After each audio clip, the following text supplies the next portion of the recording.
Today's video was sponsored by Pop Culture Zone Pressing Services. If you need your comic books pressed, I personally vouch for Pop Culture Zone as being one of the best professional companies in the game, offering hands down the lowest prices out there. Services start at only $9.99, and every order placed will receive free fast track turnaround times.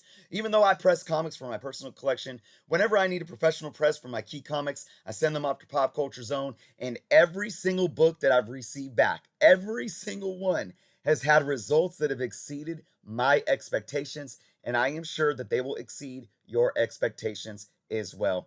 Make sure you go check the link in the description below to head over to their website, popculturezone.com, for complete details on services and how to begin your order.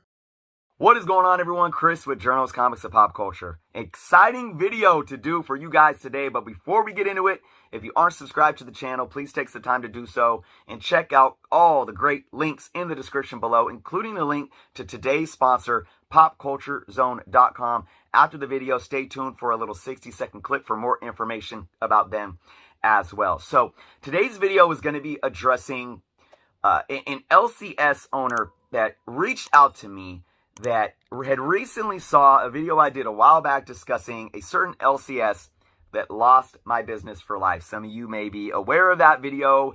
It is up if you guys want to go check that one out. Now, this LCS owner watched that video and said, I understand where you're coming from with that video, but I have some concerns for myself because I see my store falling into maybe having some of the same issues as that LCS. So before I get into the questions that this LCS owner asked me, I'm going to give you a little bit of context on the LCS that lost my business. So, in brief, the LCS that lost my business, there's multiple issues in the terms of why I will never go there again. But the main thing that they did was they have dollar bin boxes that are marked and priced, and they have back issues that are marked and priced. And I went into the dollar bins, and now keep in mind, I would frequent this store, and I always know what's in the dollar bins. It hardly gets changed out. It's stuff that's been in there literally for years. I pulled out one of the Vision and Scarlet Witch books from that limited series, a 1 through 12 limited series. It wasn't one of the key issues at all, and it was very beat up. It didn't have a board. It was in an old nasty bag, and it might have been a very good, like a 4.0, maybe, if that. I brought it up to the counter, and the owner said, I can't do this for $1. I'll sell it to you for $5. And I said, I'm good. And that was it. I've had a lot of other issues with the store that I'm not going to get into in this video because, like I said, you guys can go watch the video I did on that. But my issue is you have a book out on the floor and it's priced. You champion that price. You sell it at that price. If you cared about speculation and you knew a show was coming out with certain characters, you go through your inventory, you pull your old stuff out and reprice it. All right, that was my main concern. Now let's get into what this LCS owner was asking me and was stating, and he was hoping to get some feedback. So this LCS owner stated he recently watched that video. I own an LCS in Oklahoma, and I am the only employee. We carry comics, and a lot of the books are like you described in that video. They're old, in old ratty bags and boards or unboarded, and it kills me. I have collected since the mid-'80s, and I've always taken care of my books. I just don't seem to have enough hours in the day to bag, board, organize all the comics and cards. Same issue with his magic, he says. Let alone price them all. It always seems that when I do organize them, people that dig through them put them back in the wrong spots or reverse the order because of how they are looking at them. And this is common, very, very common. Anyways, this isn't a complaint about your video and saying that it's unfair or impossible. Just an inquiry on how to do this. He's looking for some advice. He wants them to be organized. He wants them to be priced. Let's see, what else does he say here? Just he wants to have, like, do you have some good tips? What are some apps that, you know, I can price for fair market value? My comic shop seems good, but it doesn't seem to go quickly. Is there anything else that's quick? I asked him a couple of questions like, you know, well, how many comics you got out on the floor that are not priced? He's got 6 to 8 boxes of back issues that aren't priced. We also have a magazine rack where there's some. So, not a huge inventory. But I'll say this. First off, to this individual, his name's Mark. Mark, if you're watching, I feel for you. All your concerns are valid. And, I appreciate your ability to be transparent and come out and say, can you help me with this? Is there anything else I could do differently? But Mark, let me first state this. My issue isn't necessarily having books out on the floor unpriced. Now, if it was me, I wouldn't do that. I have a way around that, and I'm going to get to that in a minute. My issue isn't even necessarily going on eBay. I have issues with it for many reasons, which we could get into a little bit in a minute. But my biggest problem is this. If your book is priced, if it is priced and it's on the sales floor, you honor that price. And that's why that LCS lost my business. It wasn't because the books were, in old bags. Some of them weren't boarded. It wasn't that. Or it wasn't even that they weren't priced. It's that he didn't honor the price that he had on them on the floor. All those other things, like the fact that it's dirty in there, the fact that, he doesn't take care of his stuff, and like there were books that were molded, and you don't want mold next to any of your other books. That mold's going to spread. I mean, those are like icings on the cake to the fact that he didn't honor his price. So, Mark, no matter what situation you're in, as long as you're honoring a price on a book that's already got a price marked on it, you should be decently fine. But let's discuss these other issues. As someone who has recently started selling comics myself, I don't even have an LCS, do everything from home. As somebody who wants to bag and board everything before I bag and board it, I grade it and price it before I go up for sale. That's why you guys see me when I sell on Whatnot.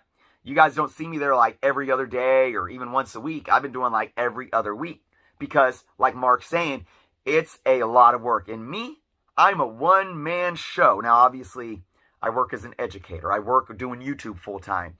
So, Mark might have more time on his hands still, but still, it's absolutely a lot of work. I'm going to give you some tips here, and the first tip I'm going to get is books that aren't priced. Let's just start with that. You may have some inventory on the floor that you got to. It is priced. It's, you're good. It's got the price that you want to sell it at. It's on the floor. But you got all this other stuff that's not priced. And you don't want it to just sit in the back room until you get a time to price it. Because if it does that, then, it's inventory that's sitting and you're losing money, potential sales from doing that.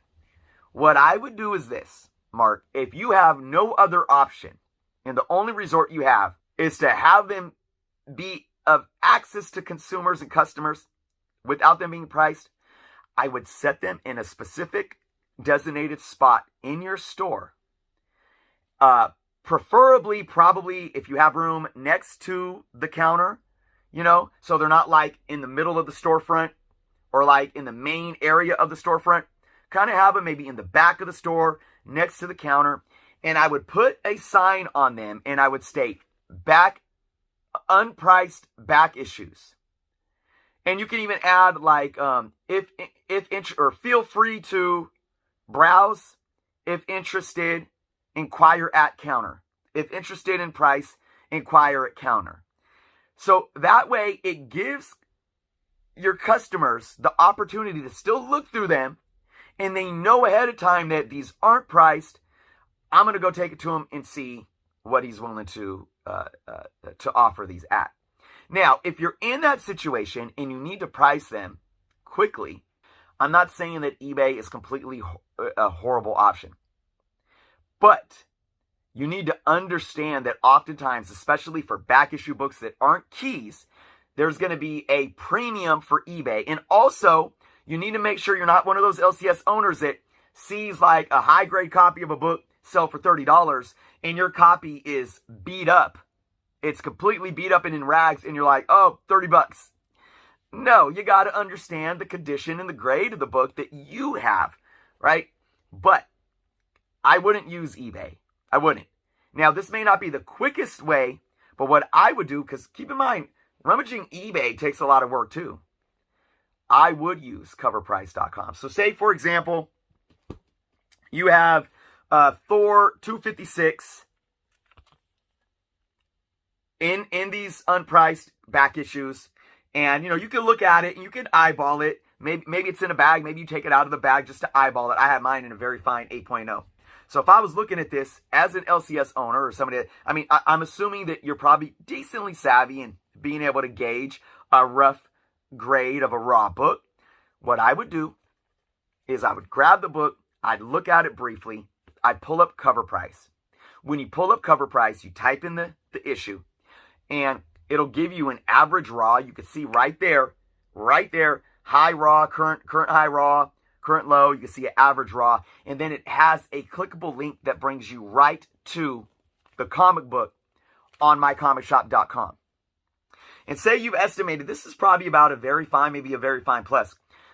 And you've looked at the average raws from cover price, and you click that My Comic Shop link, brings you right to it. And you can see if they have a very fine or a very fine plus available, and say they have it at $9. You could be competitive and say, oh, it's going online right now for $9. I can give it to you for $7, or I can give it to you for $8. That is what I would do. I think it's the most efficient way of doing it, and it's the most fair way of doing it. Or if they're asking $9, you can even say $9. But Mark, be willing to barter. If it's selling for $9 online, and that individual's in your store right then and there, and they're like, $9, oh man, you think you can maybe bring it down a little bit? And then you can say, I'll give it to you for $8. And he's like, well, how about $7?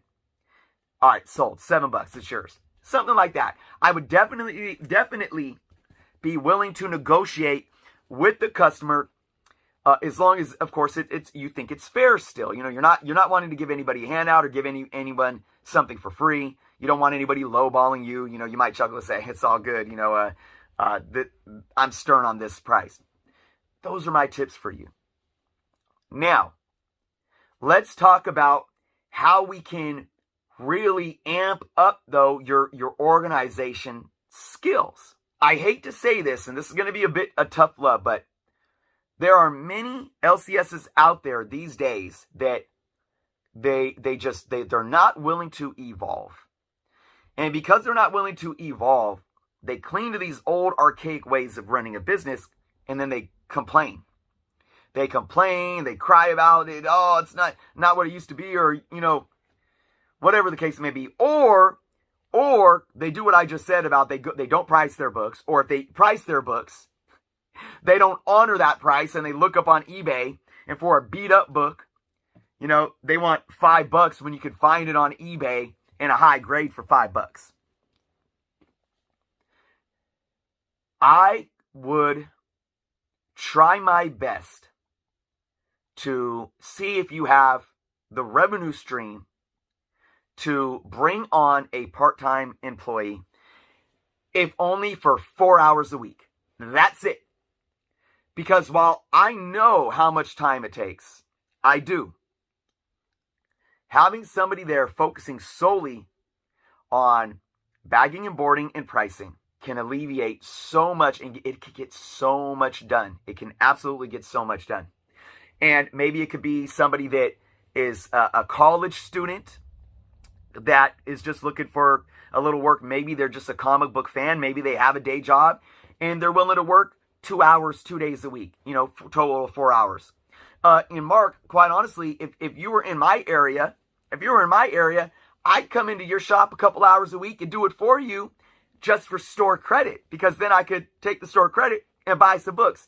I would absolutely love for any one of my LCSs to say, Chris, I need help organizing these books in my store, maybe grading them. I'm a pretty savvy grader, pricing them. I could do all that work. Come in for a couple hours a week and I'll feed you and give you some store credit and get you some books for free. Hell yeah, I'm down. I am so down. So that's one area that you might want to look into, Mark. Just seeing if you got somebody that can come on and do something like that, even if it's just a couple hours. Other than that, you might want to think about, I don't know what your store hours are, but it might be of your best interest. And, you could say, okay, well, I'm losing money, but you may be taking a short to see a gain. So maybe you close maybe on one day, you close an hour early and you open an hour later and close an hour early. That way, on that day, once a week, you spend an hour before you open and an hour after you close doing one thing and one thing only: bagging and boarding, grading, and pricing your books. I think those are the best examples of what you can do to really get your store to that next level and avoid being a store that operates on such a low degree to where you end up alienating your customer base, crossing a very unethical line, and losing business over a few bucks.